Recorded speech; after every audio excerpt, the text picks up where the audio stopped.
Hello there, folks.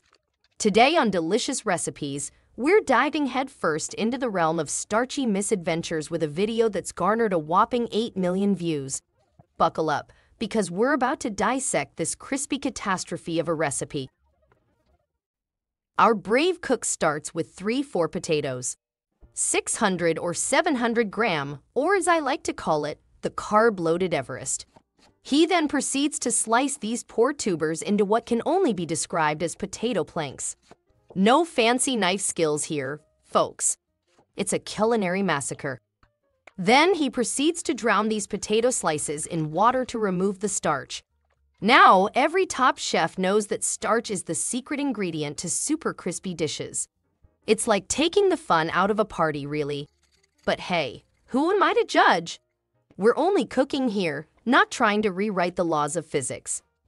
Next, he adds salt, pepper, and 2 tablespoons of Parmesan cheese, which he says is optional, probably because the cheese is silently screaming, "Save me from this starchless nightmare." And let's not forget the 2 teaspoons of chili powder, because nothing says breakfast pancake like a mouthful of spice that'll have you breathing fire before noon.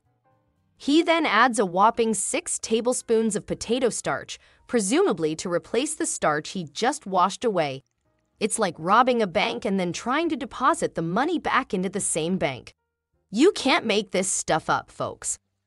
The potatoes are then tossed in a pan with vegetable oil under a medium flame. And then the lid is closed. Yes, folks, he's steam frying potatoes. Because who doesn't love a good culinary oxymoron? He fries them for 5-7 minutes, checks for doneness with a toothpick, and then adds more oil. I bet Gordon Ramsay just felt a disturbance in the culinary force. But wait, there's more. He then adds mozzarella cheese, because nothing says I have no idea what I'm doing quite like adding more cheese to an already cheesy, chili-infused, starch-loaded potato pancake.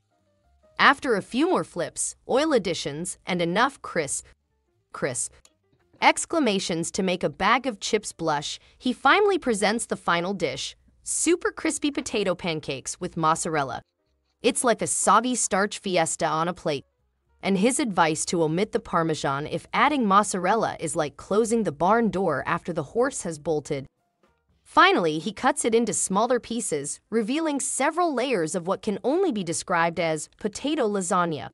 He insists it's delicious, but my taste buds are already in hiding. You can apparently add other ingredients between the potato pancakes, because clearly what this dish lacks is complexity. So, there you have it, folks. Thanks for watching our hilarious dissection of this super crispy potato pancake recipe. Remember, cooking should be fun, not a comedy of errors. Until next time, keep those potatoes crispy and your cheese in check. Goodbye.